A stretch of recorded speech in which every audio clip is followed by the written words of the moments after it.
Hello! I am starting this video now because I only have a very limited amount of time before both of my kids wake up from their naps. Okay, I think we're good. Okay, so I have to get through this video really fast because my kids are napping at the same time, and I swear to God this never happens, so they're gonna wake up super early. I am going to give you 5 tips on how to start running today. You can be a beginner and take these tips. Maybe you want to start running for weight loss, or you want to run your first 5K, whatever it may be. And even if you have some runs under your belt, these tips will still help you to make sure that you're staying injury free, making sure that you're being involved in the community, everything. Okay, my first tip is to get fitted for running shoes. I cannot stress this enough. So I used to work at a local running store part-time, and before that I was a runner, but I never took the time to go in and get fitted for running shoes.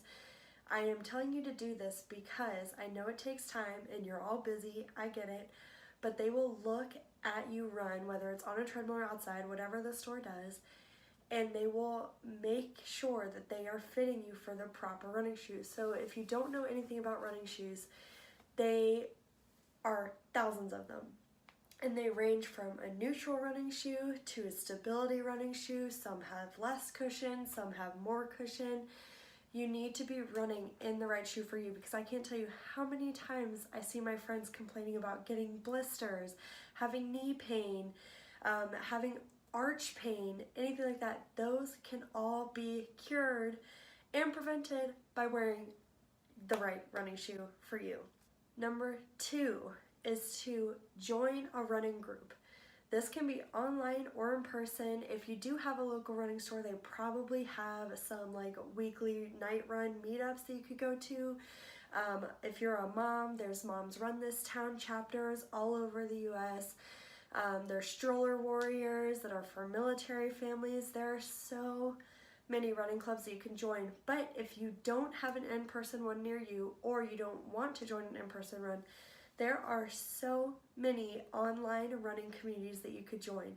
If you're on Instagram, just by searching the hashtag runners community or hashtag IG runners, anything like that, you will find thousands and thousands of runners on Instagram.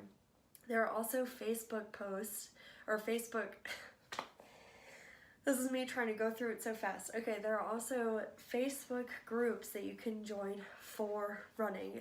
If you're running a certain race, there are groups for that. If you are training for a certain distance, there are groups for that. Just search it in the Facebook search bar, and I promise you will find what you're looking for. My third tip for you guys is to cross train. When I am so guilty of this, so I'm raising my hand.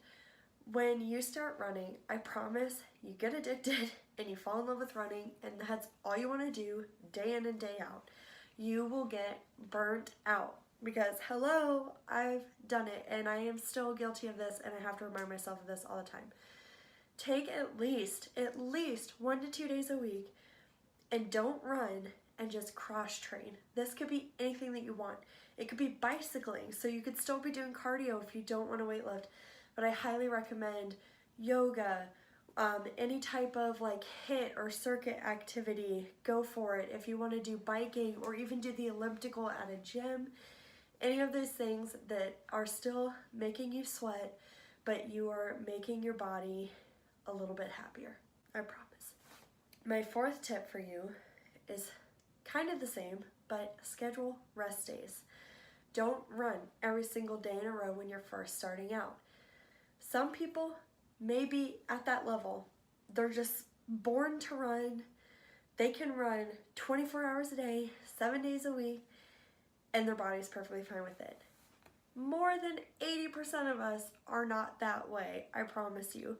Your body will hate you. The impact, number 1, of running, whether you're on a treadmill or outside, your body needs rest. It also needs time to recover, especially if you're running hills a lot, if you're doing sprint intervals, it needs to recover. You need to be stretching and rolling it out.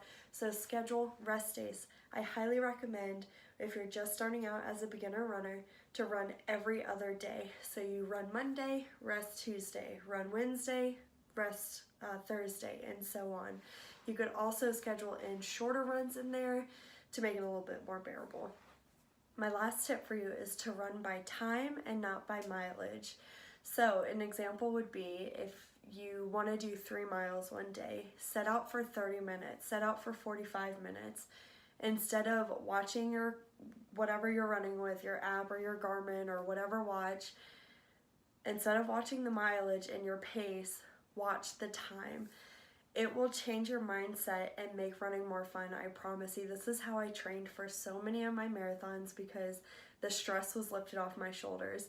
Being a mom, being a working mom, being a dad, being a friend, being a family member, whatever you are, we are all busy. So if you only have 30 times one day to go running, just go running for 30 minutes. What did I say? 30 minutes, run for 30 minutes.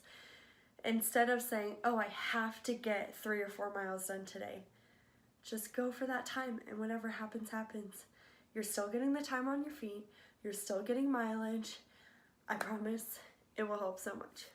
I hope that you guys enjoyed my very fast-paced video today, but I am happy that I got it done, and I don't hear my babies up yet. And I'm gonna jinx myself. But I hope that you have a great run, whatever you're training for. Comment below with when you started running, or if you are starting to run. I love to hear from you guys, and I'll talk to you later.